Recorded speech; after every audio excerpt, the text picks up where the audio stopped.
একটা সিম্পল জিনিস নিয়ে একটু আলোচনা করি। সেটা হচ্ছে আমরা যারা লারাগন, জ্যাম্প অথবা ওয়াম্প নিয়ে যারা কাজ করি বা পিএইচপি নিয়ে যারা কাজ করি, তারা সবসময় হয়তো লক্ষ্য করে থাকবেন যে আমরা যখন কখনো ফোল্ডারকে ব্রাউজ করার সময় তখন ডিফল্ট পেজ হিসাবে আমরা সবসময় index.php কে দিয়ে আসি। মানে এটা কেন দিই আমরা? index.php কেন দিই বা index.html কেন দিই? আমরা কেন ডিফল্ট পেজ হিসেবে অন্য একটা কিছু দিই না? abc.html বা abc.php কেন দিই না? এটা কোথা থেকে জেনারেট হয়? এই জিনিসটা নিয়ে একটু আলোচনা করি। খুবই সহজ একটা ব্যাপার। আমি সেটা একটু আপনাকে স্টেপ বাই স্টেপ দেখানোর চেষ্টা করি। সেটা হচ্ছে প্রথমে আমরা একটা index.html একটা ফাইল নিই। index.html একটা ফাইল নিলাম এবং এই পেজটা যে index.html এটার আমরা নাম লিখলাম যে index.html পেজ। এটা হচ্ছে আমার index.html পেজ। জাস্ট সিম্পল বোঝার জন্য আমি আরেকটা পেজ নেই, সেটা হচ্ছে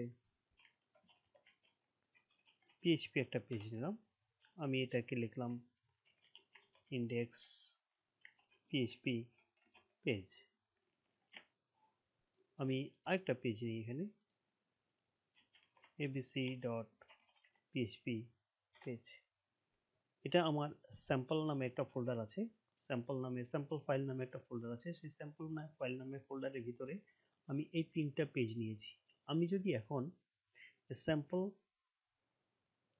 ফাইল এই ফোল্ডারটাকে যদি আমি ব্রাউজ করি, বা এটা আমার হচ্ছে যে রুট ফোল্ডার, এই রুট ফোল্ডারটাকে যদি আমি এখন ব্রাউজ করি, তাহলে বলেন তো আমার এখন কোন পেজটা আমার ব্রাউজ হবে?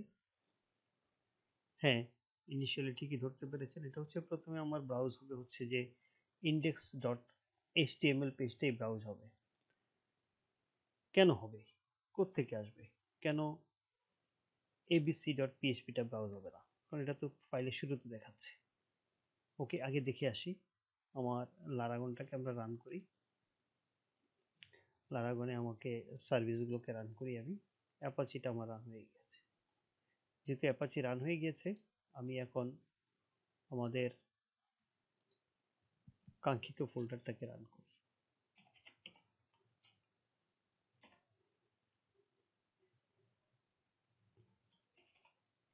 টিউটোরিয়াল স্ল্যাশ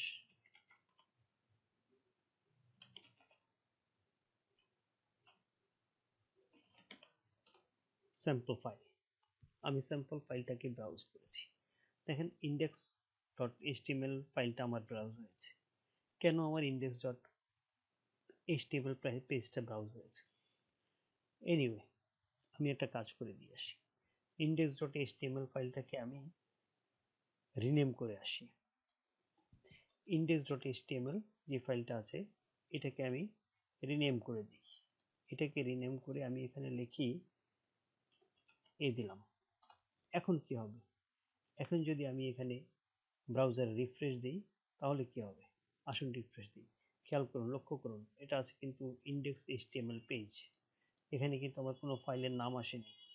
এনিওয়ে, আমি রিফ্রেশ দিচ্ছি, index.php পেজ চলে আসছে। আমার পেজ ব্রাউজ হয়েছে index.php পেজ। কেন? কেন এটা ব্রাউজ হলো? আমি যদি একটা কাজ করি, index.php পেজটাকে যদি আমি এইটাকে যদি রিনেম করে দিয়ে আসি, যে আমার এই নামে কোনো ফাইল নাই, index.php, তাহলে কি হবে? এটাকে দিয়ে এখন যদি আমি ব্রাউজ করি কি হবে, বা এখন যদি আমি রিফ্রেশ দিই কি হবে? ঠিকই ধরতে পেরেছেন। এখন আমার তিনটা ফাইলেরই সে ইন্ডেক্সিং গুলো দেখাবে। দেখেন আমাকে এখানে টিউটোরিয়ালের আমার স্যাম্পল ফাইলের ভিতরে যে তিনটা ফাইল আছে, সেই তিনটা ফাইলকে সে দেখাচ্ছে, কিন্তু কোনোটাই সে ব্রাউজ হয়নি। তো এতে আমরা বুঝতে পারলাম যে বাই ডিফল্ট হিসেবে সে প্রথমে index.html পেজটাকে নিয়েছে, পরবর্তীতে সে index.html-টা না পাওয়াতে index.php পেজটাকে নিয়েছে। কিন্তু কেন? কোথা থেকে এই জিনিসটা জেনারেট হচ্ছে? খুবই সুন্দর একটা জিনিস, সিম্পল জিনিস। এটা খুবই সহজ। আমরা লারাগনে বা জ্যাম্পের যেই অ্যাপাচি সার্ভার আছে তার যে কনফিগারেশন ফাইলটা আছে, অ্যাপাচি সার্ভারের যে কনফিগারেশন ফাইলটা আছে ওখানে এই জিনিসটা লেখা আছে। আসুন আমরা ওখান থেকে দেখে আসি।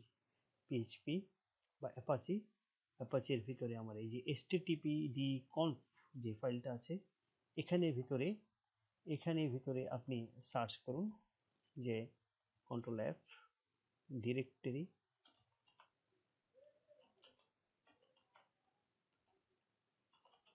ইন্ডেক্স, মানে ডিরেক্টরি ইন্ডেক্স হিসেবে কি থাকবে দেখুন। ডিরেক্টরি ইন্ডেক্স হিসেবে তাকে প্রথমে দেওয়া আছে index.html এবং index.php। এই যে যেহেতু index.html-টা আগে দেওয়া আছে সেহেতু আমার দুইটা ফাইল থাকা সত্ত্বেও আমার index.html পেজটাই আগে দেখিয়েছে, পরে আমাকে index.html-টা না পাওয়াতে পরবর্তী আমাকে দেখিয়েছে index.php পেজটা। তো আমরা এখানে বুঝতে পারলাম আমি যদি এখানে এখন অ্যাজ এ ডিফল্ট হিসেবে যদি আমি abc.php-টা যদি দিয়ে আসি তাহলে সেই abc.php পেজটা পাবে। আসুন আমরা দেখি।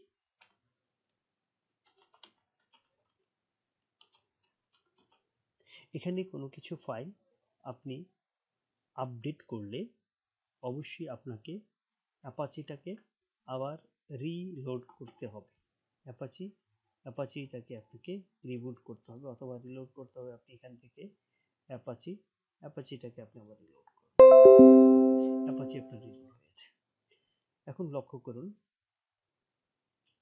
আমাদের index.php পেজটাকে আমরা রিনেম করে ফেলেছি, তাহলে তার index.php সে পাবে না। index.html পেজটাকে রিনেম করেছি, সেই index.html পাবে না, আমার শুধু abc.php পেজটা আছে। আসুন আমরা দেখে আসি ব্রাউজ করে যে কি অবস্থা। লক্ষ্য করুন আমরা abc.php পেজটাতে আসলে কোনো কিছু লিখিনি, সেই জন্যই আমরা এখানে লিখে আসি যে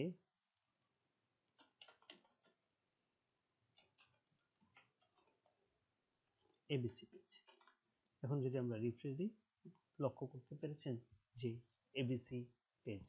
তাহলে আমরা একটা সিদ্ধান্ত পেলাম মোটামুটি। এটাকে অন্যভাবে যে আমার আসলে কোন পেজটা দেখাবে, এটা আরো অনেকগুলো ধরন আছে, চেঞ্জ করা যায়। তো মেইনলি আপনি এটা হচ্ছে যে সবগুলো একটা ওয়েব সার্ভারের ডিফল্ট যেই কনফিগারেশন ফাইলটা আছে ওখানে যদি আপনি চেঞ্জ করে দেন তাহলে এইটা ওই উক্ত ফোল্ডারের যে কোনো ধরনের যত ধরনের কনফিগারেশন আছে সবগুলোতে এই ইফেক্টটা পড়বে। তার মানে হচ্ছে যে আপনি মেইন সার্ভারের এই মেইন ফাইলটাকে আপনি এডিট করেছেন, অ্যাপাচির মেইন ফাইলটাকে আপনি এডিট করেছেন, আপনি ওখানে এডিট না করে htaccess দিয়ে এটাকে চেঞ্জ করা যায়। সেটা আরেকটা টিউটোরিয়ালে দেখাবো আরেক সময়। আশা করি আপনারা এই জিনিসটা বুঝতে পেরেছেন যে মেইনলি আসলে index.php অথবা index.html এই ডিফল্ট পেজ হিসাবে কোথা থেকে কনফিগারেশন হয় বা কোথা থেকে আসে।